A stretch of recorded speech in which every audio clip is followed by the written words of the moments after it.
From the sun-scorched deserts of North Africa to the frozen fields of the Ardennes, the battlefields of World War II were a crucible of steel and fire. But among the countless clashes that defined the greatest conflict in human history, there are some that stand out, not just for their scale, but for the unexpected heroism and technological prowess that shaped their outcome. As 1944 drew to a close, the Allied forces were relentlessly pushing through France, their sights firmly set on the heart of Nazi Germany. Following the D-Day landings and the brutal fighting in Normandy, the drive was on, fueled by the hope of ending the war before Christmas. But the Germans, though battered, were far from broken. They were preparing a counterpunch, and their armored divisions, though depleted, still held a fearsome reputation. For much of the war, the German panzer divisions had instilled fear into Allied hearts. Their formidable Panther and Tiger tanks, with their thick, sloped armor and devastatingly powerful 75mm and 88mm guns, were often seen as superior to anything the Allies could field. Allied tank crews frequently found themselves outgunned and outmatched, forced to rely on sheer numbers or audacious flanking maneuvers to overcome these steel behemoths. The perception was clear: German tanks were better, and as the push through France continued, the Allies knew they would inevitably clash with these powerful machines. And so, we arrive at the seemingly quiet, rolling hills and farmlands of Lorraine, France, specifically the area around the small town of Arracourt. In September of 1944, this unassuming landscape was about to become the stage for one of the most significant and often overlooked tank battles of World War II, a clash that would fundamentally challenge the notion of German tank superiority. This was the Battle of Arracourt. On one side, we had elements of General George S. Patton's legendary U.S. Third Army, specifically the highly effective 4th Armored Division, commanded by Major General John S. Wood. These were battle-hardened veterans, pushing hard and confident. On the other, the Germans, having recently formed the 5th Panzer Army, were attempting to form a new defensive line, desperate to halt the Allied advance. Their ranks included elements of the newly formed 111th Panzer Brigade, equipped with some of their latest Panther tanks. The stage was set for a brutal armored engagement. What makes Arracourt so fascinating is the element of surprise, but not in the way you might expect. On September 19th, shrouded in a thick morning fog, the German 111th Panzer Brigade launched a bold counterattack, aiming to disrupt the American advance. They believed they were striking at vulnerable infantry. What they found instead was the full might of the American 4th Armored Division. The battle began amidst confusion, with visibility drastically reduced. And here, at the heart of this unexpected clash, lies our hero, the M4 Sherman medium tank. For years, the Sherman has been unfairly maligned, often portrayed as an inferior tank that only succeeded through sheer numbers. But Arracourt would prove that in the right hands and with the right tactics, the Sherman was a truly formidable weapon, far more capable than its detractors gave it credit for. Let's dive into what made this tank a game-changer. First, its firepower. While its initial 75mm gun might have struggled against the thick frontal armor of a Panther, the Shermans at Arracourt were increasingly armed with the more potent 76mm high-velocity gun, capable of penetrating the Panther's side and rear armor. But it wasn't just about the gun. The Sherman's superior gun stabilization system allowed it to fire with reasonable accuracy while on the move, a crucial advantage in a dynamic tank battle. Second, mobility.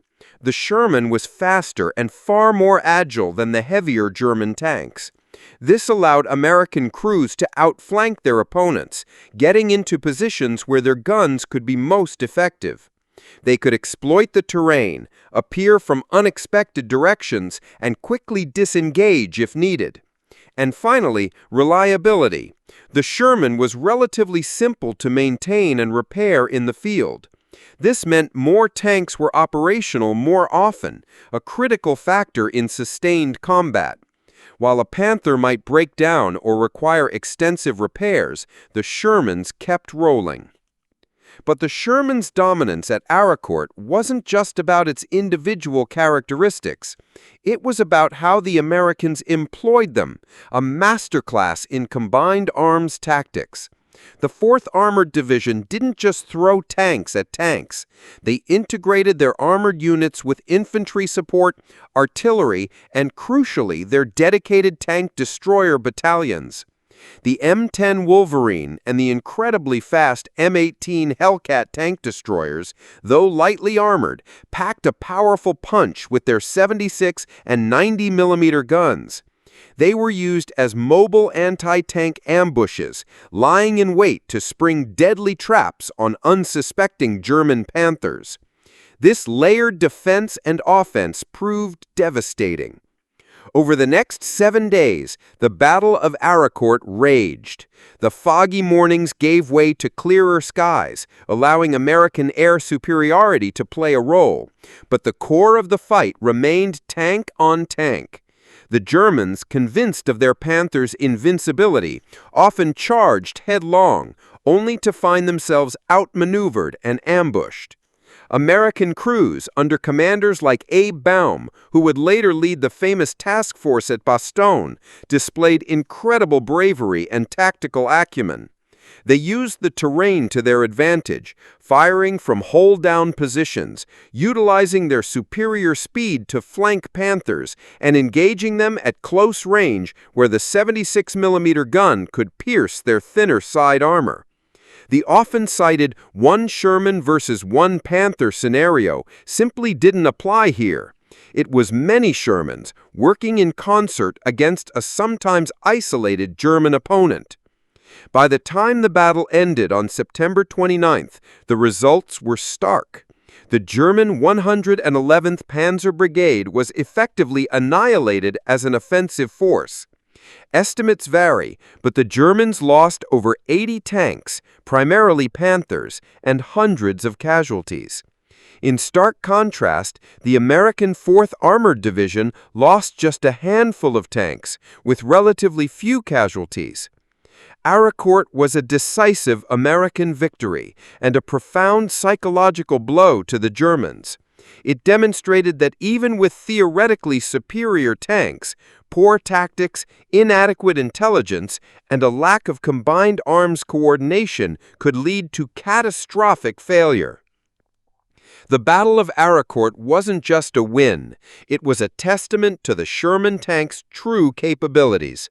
It proved that the Sherman, when properly utilized, was a deadly weapon capable of defeating the most feared tanks of the Wehrmacht. It cemented its place as the backbone of the Allied armored forces, a reliable and adaptable machine that contributed immensely to the Allied victory. From Arracourt, the Sherman would continue to fight valiantly across Europe, adapting to new threats and evolving with new variants like the Jumbo and the British Firefly. Its legacy isn't of unblemished superiority, but of robust engineering, strategic flexibility, and the sheer numerical advantage it provided, allowing the Allies to maintain relentless pressure on the Axis. The Battle of Arracourt is a powerful reminder that in warfare, it's not just about the specifications on paper.